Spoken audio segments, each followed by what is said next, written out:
Good afternoon. It is Tuesday afternoon, June 9th, and once again I'm coming to you on Tuesday instead of my originally intended Monday. I'm sorry for that, but it's the way things seem to fit together best in how things have worked out for us, and still gives me a chance to get what I need to get done for the course in at least a reasonably short time.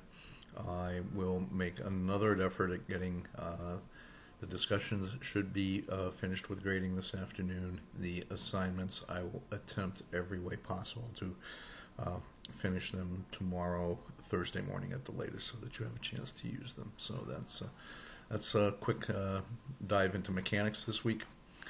What I'm going to do, as usual, is talk about where we went last week, what we saw, and where we're going this week. And then I want to present maybe a very different problem for us, and a chance to speak about it a bit and see what it is that you want to do. All right, so Unit 5, we just finished up. We had that discussion of Sears, and the bulk of the reading was about organizational change and organizational life cycles. And organizations go through life cycles just like individuals do. And we see how when a behavior or a policy or a procedure or a method becomes entrenched, it's very difficult to change. And even though the need for change may be swirling all around it, it is there, and sometimes it just goes unrecognized. And then, for instance, in the case of Sears, it gets a little bit hijacked by another force. In this case, the financial engineering. And what I'm noticing in most of the discussions, and what I think really people got caught up into, is this is something I would caution you against. This is something I think we really, really need to understand. Certainly, so many people have commented on that Sears had a need to change its physical appearance, for instance, change its marketing strategy, change its target market, concentrate on products that were winners, and above all, ride the e-commerce trend and not always be 3 steps behind, and that these were devastating effects on its business. But also, it took a while for us to understand, and it actually took me a while for us to understand, that people didn't understand the hedge fund model.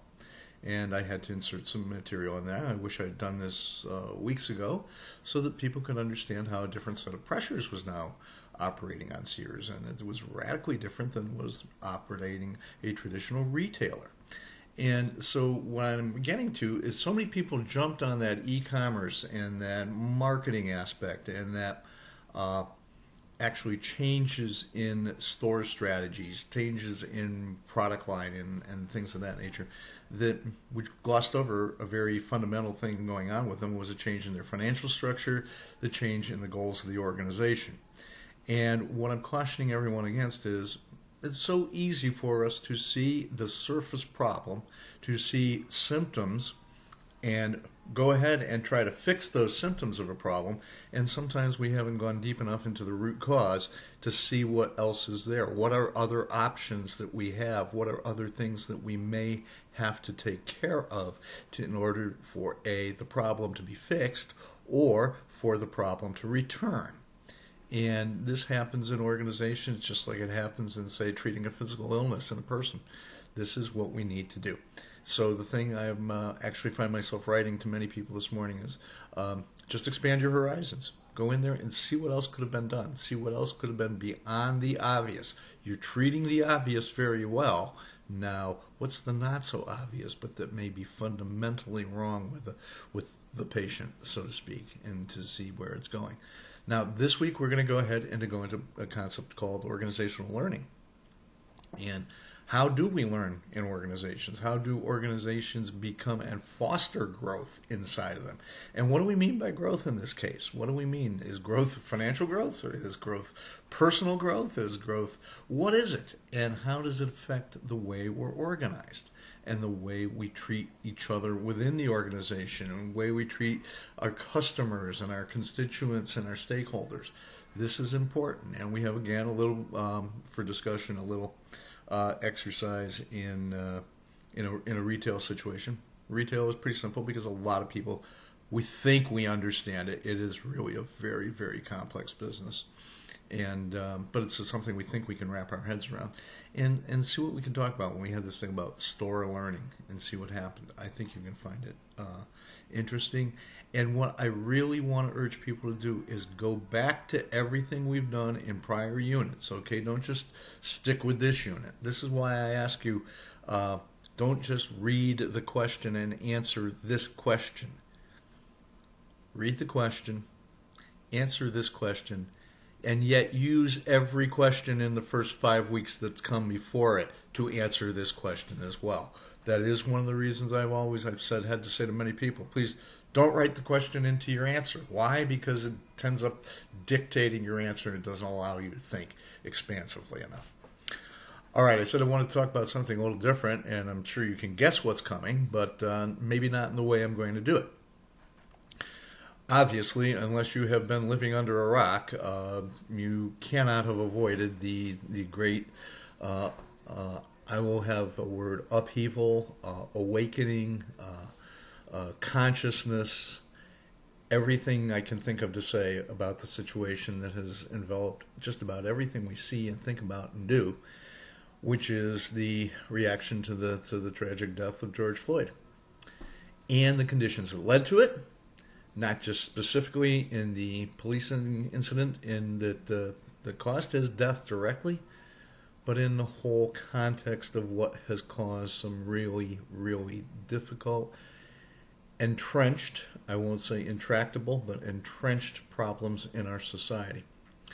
And if you read closely in the assignment for the last week of the course, which is due last week. It's not the last week, the final assignment, the 30% paper, about organizational change, which is due next week.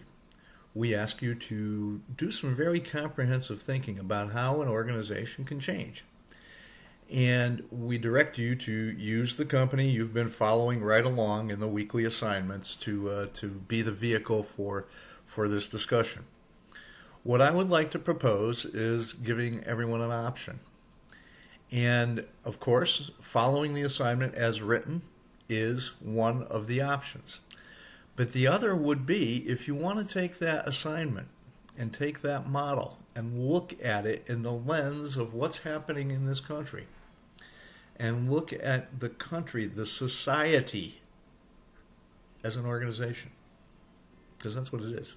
It's a collection of individuals. It takes on all the characteristics of what we've talked about. As I was thinking as I was just speaking earlier about some connections in talking about last week's discussion, all these connections were running through my mind. Here's an opportunity, if you wish to take the option, to use it to discuss any issues you see in the overall society. Do so. I think it's a great opportunity. It will be graded with the same criteria as if you were following your paper, your company that we've been working on. So please don't feel under any pressure to do anything you don't want to do or you don't feel comfortable in doing. But I think it's incumbent upon all of us, if we are aware of something, to maybe use it and use what we know and what we have had a chance to be learning about at a time when we can see the need for it to be applied and that we can see needs for change. We're starting to learn how difficult change is. We're starting to learn how overwhelming culture can be. We're starting to see through everything we've studied, right, how long a culture takes to get entrenched and how long it takes to get it reversed or even changed slightly. But are these problems, like I said earlier, are they overwhelming? They seem so. Are they intractable? I don't think so. But I don't want to prejudice your thoughts. Look at what we look about in this week. We'll talk about some things like biases, cognitive biases, our own behavioral biases. They're going to come into how you analyze either problem, either the conventional assignment or the one I've just given you. So I will actually try to put this into a written form so that you can understand what the option is. But I think it's an opportunity for us to educate ourselves and to see where principles of what we've been learning apply to our society and how they can affect us. Okay, thank you for your attention as usual, and good luck with the rest of this week. Thank you again.